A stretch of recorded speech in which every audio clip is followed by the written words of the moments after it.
Bueno, pues después de esta lección magistral, desde luego, ahora nos toca una segunda también lección estupenda del profesor Abdelwahed Akmir, que es catedrático en la Universidad Mohamed V de Rabat y es catedrático de historia, ¿no? Se ha ocupado, ahora diré de qué, se ha ocupado especialmente del mundo contemporáneo, especialmente, y también traducciones sobre el mundo andalusí.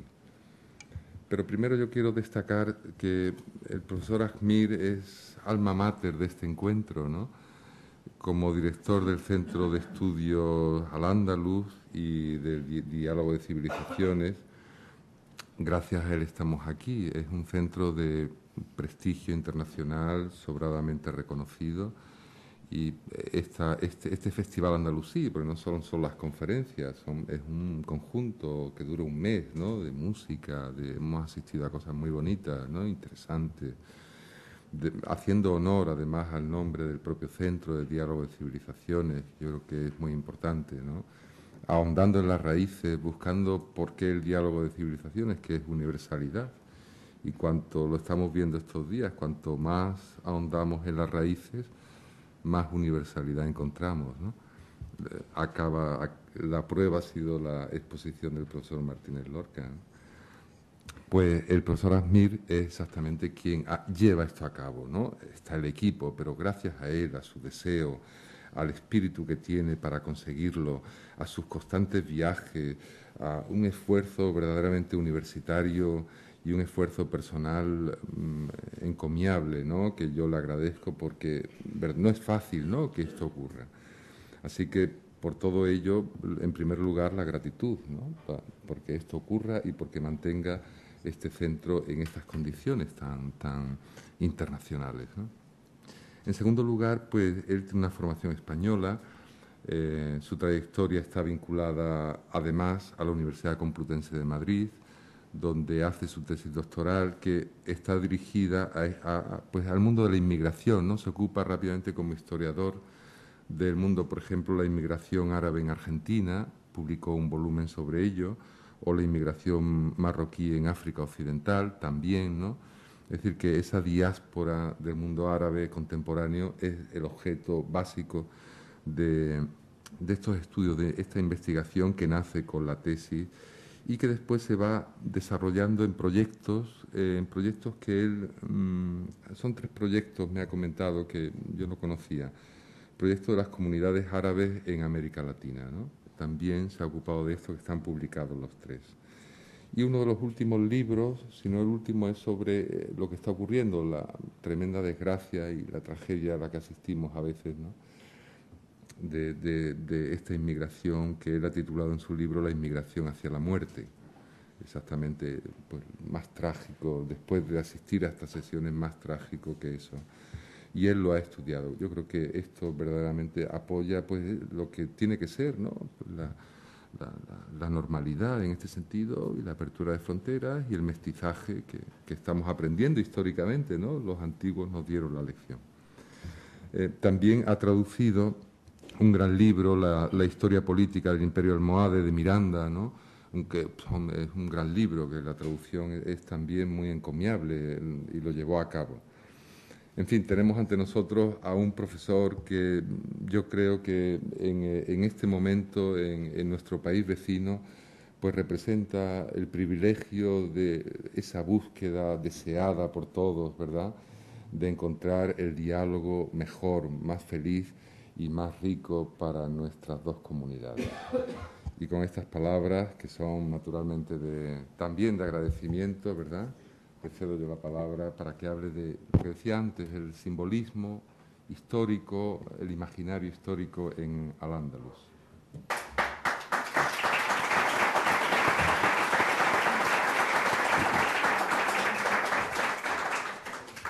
Muchas gracias, querido amigo Enrique Baena, por estas bonitas palabras.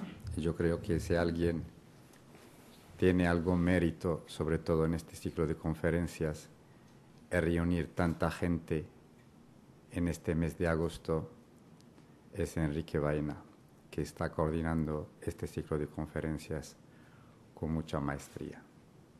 no es fácil reunir un público que se interesa por las conferencias en este mes. Es fácil reunir a un público en un concierto como el concierto de Hakim, en una ópera musical como Las Mil y una Noche que se han organizado en este festival, pero no es fácil reunir un público selecto, interesado como aquel que tenemos adelante.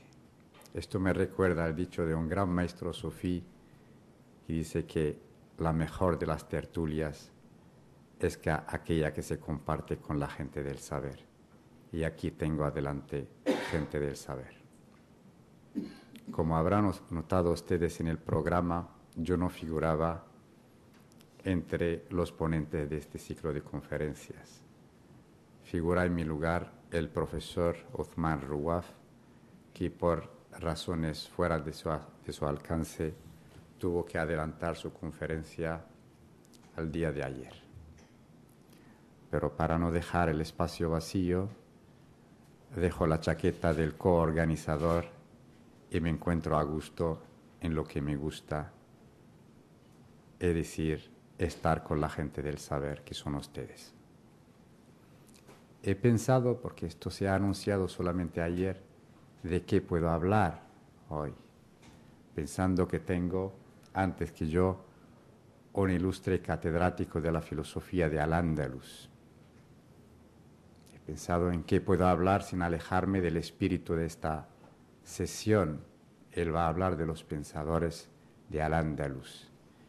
Y entonces he dicho, ¿por qué no hablar del imaginario, de lo que piensa la plebe, la masa? Porque él seguramente va a hablar de lo que piensa la élite. Y he pensado en alguna experiencia personal, y como se dice, es más diablo por viejo que por diablo. Entonces la experiencia que tenemos en la universidad con los estudios andalusíes, con la asignatura de historia, que hasta qué punto podemos asociar la historia a la memoria. Y de verdad que esta sesión me ha ayudado a refrescar un poco la memoria. Me acuerdo que después de los terribles atentados del 11 de septiembre, nos visitó en el Centro de Estudios Al-Ándalus y Diálogo de Civilizaciones un equipo de una cadena de televisión norteamericana y nos pidió facilitarles el contacto con familias marroquíes de origen morisco que todavía conservan las llaves de sus casas, las casas de sus antepasados en Al-Ándalus. Le hemos explicado que esto está muy arraigado en la memoria popular de algunas ciudades de Marruecos, como Tetuán, de la que habló ayer el profesor Benabout, como Chaouen, Rabat, etc. Pero estas llaves nadie puede justificar que son de esas casas. Y esta gente de esta cadena de televisión nos dice que ellos lo saben, pero para justificar sus gastos necesitan hablar con esa gente. Entonces esto hasta cierto punto entra en este imaginario, esta imagen exótica que tiene Occidente de Oriente, que subrayó con maestría Eduard Said, esta imagen de las mil y una noches, esta imagen maravillosa. El año pasado un periódico español de tirada nacional, a través de un artículo que publicó su corresponsal en Marruecos, un artículo que lleva como título Los hijos de Al-Ándalus. Es un trabajo de campo con varias familias de origen morisco que conserva estas llaves. Y el periodista llama a estos moriscos los españoles que viven en el exilio. Y dice que son víctimas de la primera guerra civil que conoció España y que merecen un trato igual que las víctimas de la guerra civil del 36 y que acabaron su vida en la Unión Soviética. Y dice, como estos ya tienen derecho de recuperar la nacionalidad española, entonces ¿por qué los moriscos de Marruecos no recuperan esta nacionalidad? Y esta cuestión hasta cierto punto simbólica llama la atención que se ha convertido incluso en realidad. Fue debatido en el Parlamento andaluz un proyecto no de ley que reivindica la nacionalidad española para estos descendientes de moriscos. Incluso formaciones políticas de izquierda apoyaron la ley.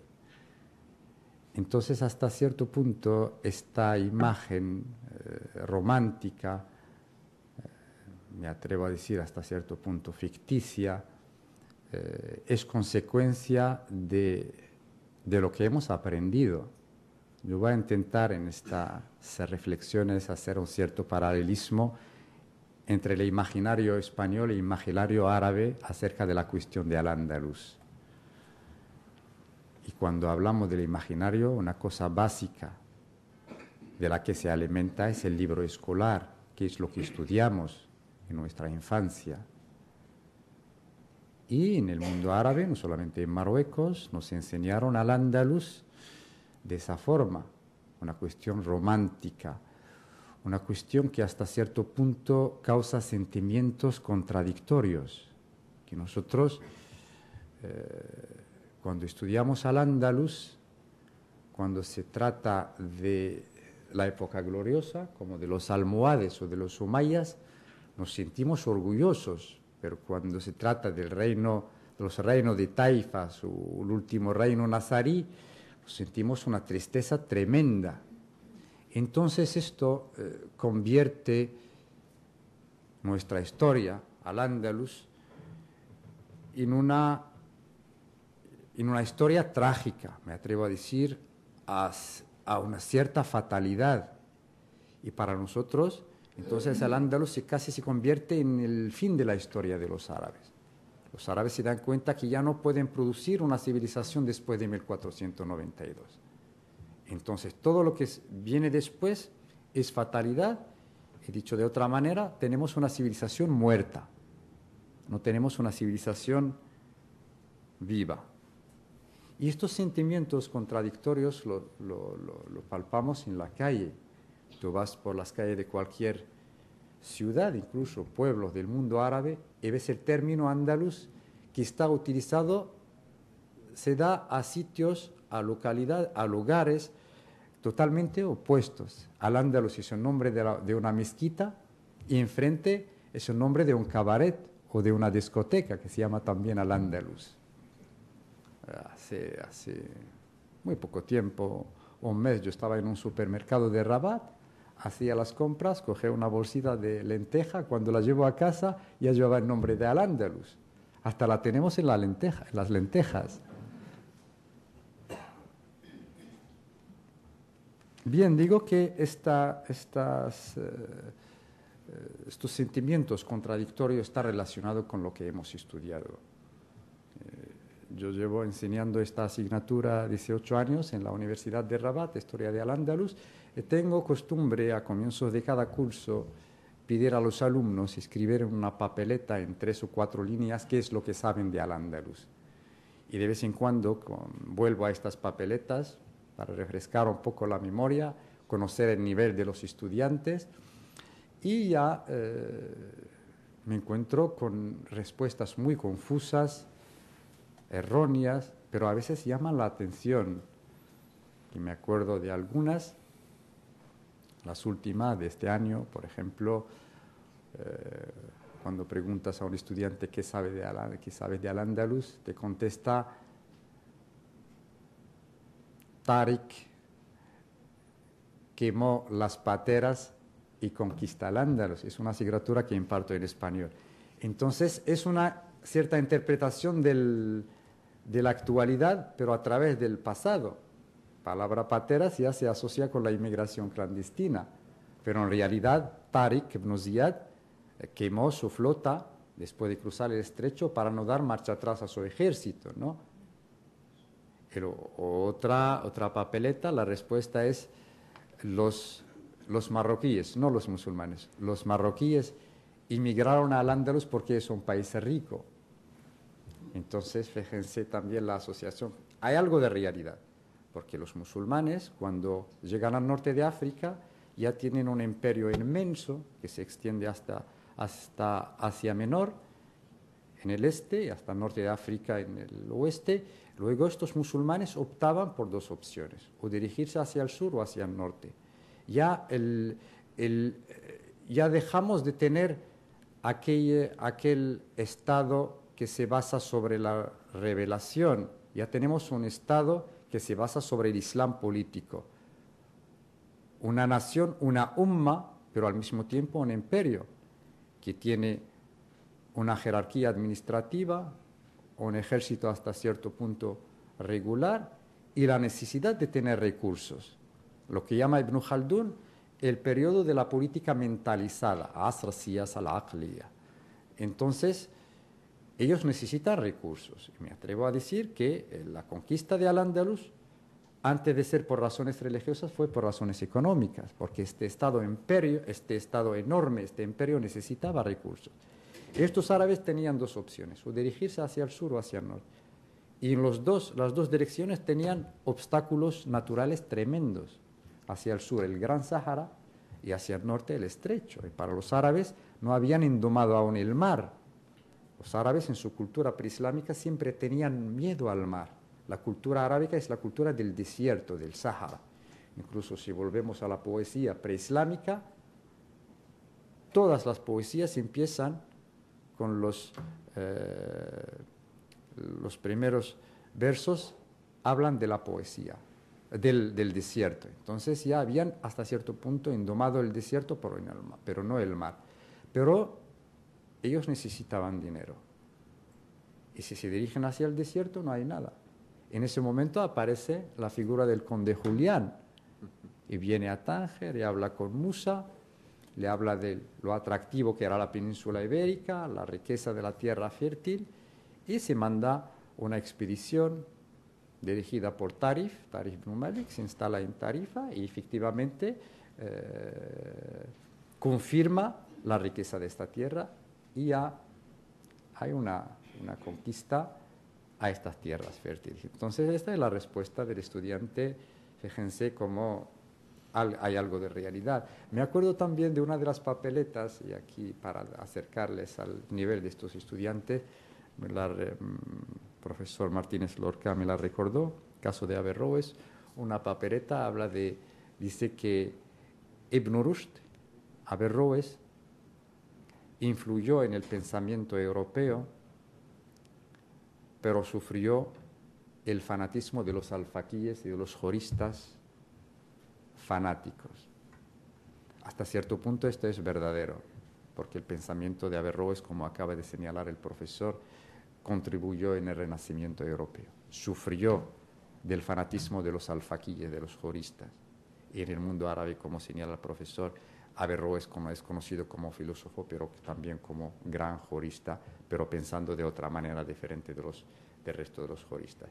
Y yo cuando pregunto al estudiante, ¿esto es verdadero? Y aparte que no habla solamente de la historia política, sino de la historia del pensamiento, ¿de dónde has sacado los datos? Me dice de una película de cine. Entonces, fíjense las fuentes. Pero la frase que más se repite a lo largo de estos 18 años, que ya tengo todas estas papeletas guardadas, es la palabra el paraíso perdido. Para ellos es el paraíso perdido. Y cuando volvemos a las cronologías árabes, este término solamente aparece a finales del siglo XIX y comienzos del siglo XX y está relacionado con el colonialismo europeo. Los nacionalistas árabes, para entusiasmar al pueblo, le hablan de este paraíso perdido y de que hay que luchar para expulsar al invasor, al imperialista, como fue en otros tiempos. Pero en realidad Al-Ándalus nunca fue un paraíso perdido. Sí, porque nunca fue un paraíso. Esta es una tierra como cualquiera. Esto es utopía. No hay que idealizar la historia. Aquí hubo tolerancia y hubo intolerancia. Claro, no hubo la intolerancia a la manera que subraya Huntington. Samuel Huntington, en su famosa obra El choque de civilizaciones, cuando habla de Al-Ándalus, lo reparte en 2 periodos cronológicos. Y a lo largo de los 8 siglos para él fue una lucha sin treguas. Durante los primeros 4 siglos, desde la llegada del Islam en 711 hasta la caída de Toledo en 1085, la victoria era de los musulmanes. Luego, desde la caída de Toledo hasta la toma de Granada, la victoria era de los cristianos. Esto no era así. Sí, claro, hubo enfrentamientos militares, pero también hubo convivencia. El profesor habla del arabismo, incluso este grupo de mozárabes que existieron en Al-Ándalus, que eran cristianos, pero que aprendieron la cultura árabe gracias a la convivencia que tenían con los árabes. Un clero del siglo IX, que es Álvaro de Córdoba, se extraña del grado de la dominación del árabe clásico por la juventud cristiana, mientras esta juventud era incapaz de escribir una frase correcta en latín, mientras escribía poesía en árabe. Es una demuestra de esta convivencia. A nivel de pensamiento, de diálogo de religiones, tomamos el caso del gran Ibn Hazm. Ibn Hazm no es solamente el collar de la paloma, la obra famosa de Ibn Hazm es Al-Fasl, algo así como la separación entre las pasiones y las doctrinas.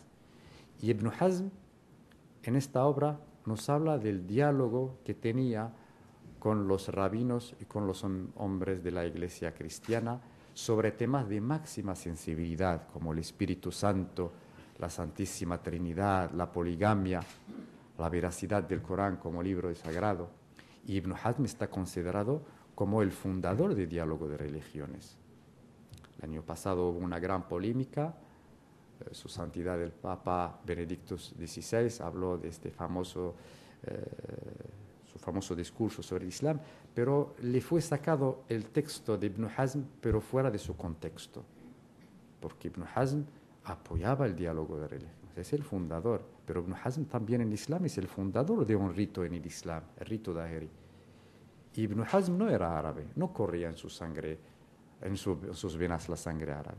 Ibn Hazm era muladí, quiere decir, era de esta tierra. Sus padres, sus abuelos, sus tatarabuelos eran españoles, si podemos utilizar este término de español en esa época. Pero la convivencia también existió a nivel social, las costumbres, la adopción de las costumbres. Nosotros en el Islam no festejábamos el nacimiento del profeta Muhammad. Esto se adoptó aquí en el Andalus. Los musulmanes de Al-Ándalus festejaban la Nochevieja y la Nochebuena también, la Semana Santa. Y a través de esta costumbre, que se trasladó primero a Ceuta, luego se difundió en todo el mundo musulmán, y los musulmanes empezaron, como los cristianos, a festejar el nacimiento del profeta, que no existía antes en la tradición islámica. Claro, en la política también, ya tenemos casos de políticos judíos o cristianos en la corte musulmana, incluso no solamente en las grandes épocas como de los almohades.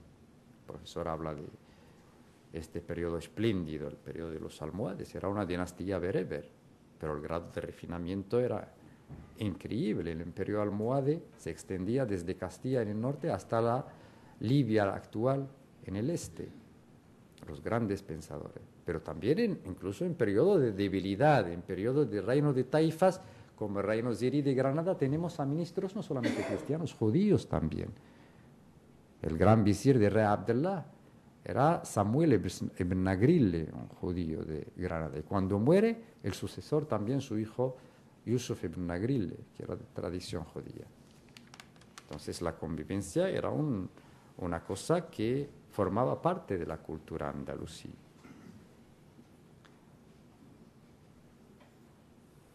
Bien, muy brevemente voy a pasar también, para compararlo, a hablar un poco del Andalus en el imaginario español. Y aquí también el libro escolar es fundamental.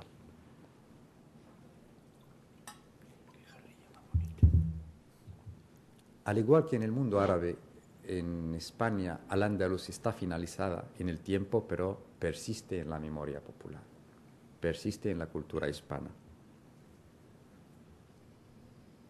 Y por ello a veces el español es moro a su pesar, como dice Gertenstein, dice que arrasca la piel de un ruso y encontrarás un tátaro. Arrasca la piel de un español y encontrarás un moro. Yo creo que hasta cierto punto, y lo señaló el gran maestro Benito Pérez Galdós. En su obra Gaita Tetaon, Benito Pérez Galdós dice que es el español. El español es un moro, quita un poco de religión y salta a primera vista el aire de familia. Esto hasta cierto punto es verdadero. Pero esto a veces es responsable de unos sentimientos contradictorios, lo que llama Martínez Montaves una alter identidad, una identidad alterada. Así que una peculiaridad del español o es maurófobo o es maurófilo. Estas son palabras también del profesor, del gran arabista Pedro Martínez Montaves. O ama a los moros sin límites o los detesta sin límite, no hay término. Es una peculiaridad española. Es una peculiaridad que no encontramos en ninguna otra sociedad, porque en ninguna otra sociedad sociedad europea convivió 8 siglos con el Islam. Yo lo he dicho aquí y aprovecho para repetirlo. Cuando hablamos del Islam en Francia se asocia a los inmigrantes, sus descendientes, o Alemania o Inglaterra, pero aquí no. Aquí el Islam se asocia a los propios españoles. Siempre se mantuvo el Islam en la clandestinidad. Aprovecho para rendir homenaje a mi amigo, mi gran amigo, que ayer me acabo de enterar que se ha fallecido, el profesor Rodolfo Gil Beni Umayya. El profesor Rodolfo Gil Beni Umayya representa este modelo de criptomusulmanes. Tengo una entrevista con él, todavía no la he transcrito, pero probablemente la publicaré en homenaje de su fallecimiento. Y el año pasado tuvimos la ocasión de recibirle en el Centro de Estudios Al-Andalus y me comenta cómo ellos practicaban en secreto el Islam, su madre, su padre, él, por la noche rezaban. Y me cuenta que para ellos la tradición también de su padre, Gil Beni Umayya, el gran arabista, amigo íntimo de Blas Infante, que para ellos la tradición islámica nunca desapareció. Y ahora si visitamos, por ejemplo, el Valle Recote en la provincia de Murcia, encontramos a familias que después de la llegada de la democracia ya manifiestan su Islam, su tradición islámica y nunca desapareció. Esta es una peculiaridad. Y esta peculiaridad es hasta cierto punto responsable de este amor y odio. Este amor y odio a veces no lo vemos, no se diferencia de una persona a otra, en la misma persona a veces. Tenemos el caso probablemente más conocido, es de José Antonio de Alarcón, este granadino que acompaña a O'Donnell en la Guerra de África y que escribe sus memorias. Son memorias impresionantes. José Antonio de Alarcón, cuando habla de los moros, a veces son motivo de gran admiración, una cosa que le fascina, pero vas a otro capítulo y le causan repugnancia en una sola persona, probablemente porque este moro, para él, cuando ya le causa repugnancia, es la parte inconsciente de su personalidad, que no quiere recordar. Un estudio excelente que realizó la historiadora María Rosa de Madariaga sobre la imagen del moro en la España franquista, en el libro escolar. Y llega a la conclusión de que este libro escolar o rechaza al moro o lo ignora de forma intencionada. Entonces, ¿cuál es el resultado? Este niño que estudia en los libros de historia en su primera infancia, y para nosotros nuestra personalidad se forma en esa edad, cuando llega a la madurez ya tiene prejuicios o tópicos, a veces frases que es incapaz de explicar. Por ejemplo, dice, no sé por qué, pero no me gustan los moros, o los moros no me inspiran confianza. Y la ideología franquista ha sido muy sutil en esta cuestión. La ideología franquista apoyó el concepto de la España eterna, la España de Carlos V, la España católica, y con grandes ideólogos, incluso anteriores a la época de Franco, como Menéndez Pelayo, etc. Y luego que vienen otros historiadores que reforzaron este tipo de pensamiento. Entonces, si hojeamos este libro escolar de esa época, o tiene esta tendencia o salta. Pasamos del siglo VIII con los visigodos a finales del siglo XV con los reyes católicos. 8 siglos de la historia de España como si fuera algo accidental.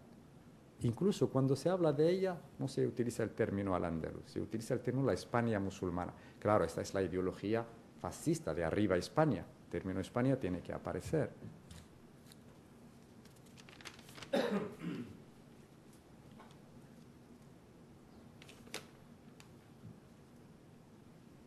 Claro, pero Franco supo jugar a la perfección con esta cuestión. Franco le llamaban Franco el africano.